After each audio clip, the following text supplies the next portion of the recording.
10 വർഷം മുമ്പ് ഡോക്ടർ ജോസ് ചാക്കോ പെരിയപ്പുറത്തിന്റെ നേതൃത്വത്തിലാണ് ശിവന് ഹൃദയം മാറ്റിവെച്ചത്.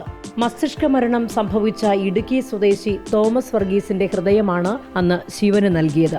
ശസ്ത്രക്രിയ വിജയകരമായി നടന്നതിന്റെ 10ാം വാർഷികത്തിലെ സന്തോഷ കൂട്ടായ്മയിൽ പങ്കെടുക്കാൻ മന്ത്രി KN ബാലഗോപാലും എത്തിയതോടെ സംഗമത്തിന് ഇരട്ടി മധുരമായി. വളരെ സന്നിഗ്ധ ഘട്ടത്തിൽ എന്ന് പറഞ്ഞാൽ പ്രതീക്ഷ നഷ്ടപ്പെട്ട ഒരു ഘട്ടത്തിൽ ജീവിച്ച ഒരു കുടുംബം, രോഗി, അവരെ നമുക്ക് വിളിച്ചുകൊണ്ട് വന്ന് ഇങ്ങനെ പ്രതീക്ഷിക്കാത്തൊരു സമയത്തൊരു ഫോൺ വന്നിട്ട് അവർ വന്ന് ചികിത്സ ചെയ്ത് ഇത്രയും കാലം നന്നായിട്ട് ആരോഗ്യത്തോടെ ജീവിച്ചിരിക്കുന്നു എന്ന് പറയുന്നത് വലിയൊരു സന്തോഷമുള്ള കാര്യമാണ്. ശസ്ത്രക്രിയയ്ക്ക് ശേഷം വൈകാതെ തന്നെ സാധാരണ ജീവിതത്തിലേക്ക് മടങ്ങിയെത്തിയ ശിവൻ ഇപ്പോൾ ഉപജീവനത്തിനായി ലോട്ടറി കച്ചവടം നടത്തുകയാണ്. സാറ് പരിശോധന കഴിഞ്ഞപ്പോൾ ഇത് ഇതിന് മരുന്നില്ല, മാറ്റി വയ്ക്കലോ നടക്കുള്ളൂ.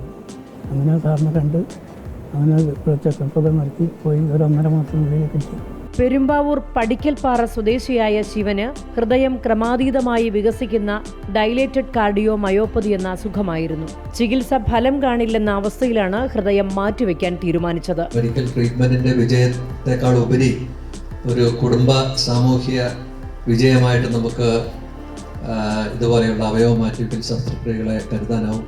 അതുകൊണ്ട് നമ്മളെല്ലാവരും വളരെ സന്തോഷത്തോടുകൂടി ഇന്ന് ശിവന്റെ 10 വർഷം ആഘോഷിക്കുകയാണ്.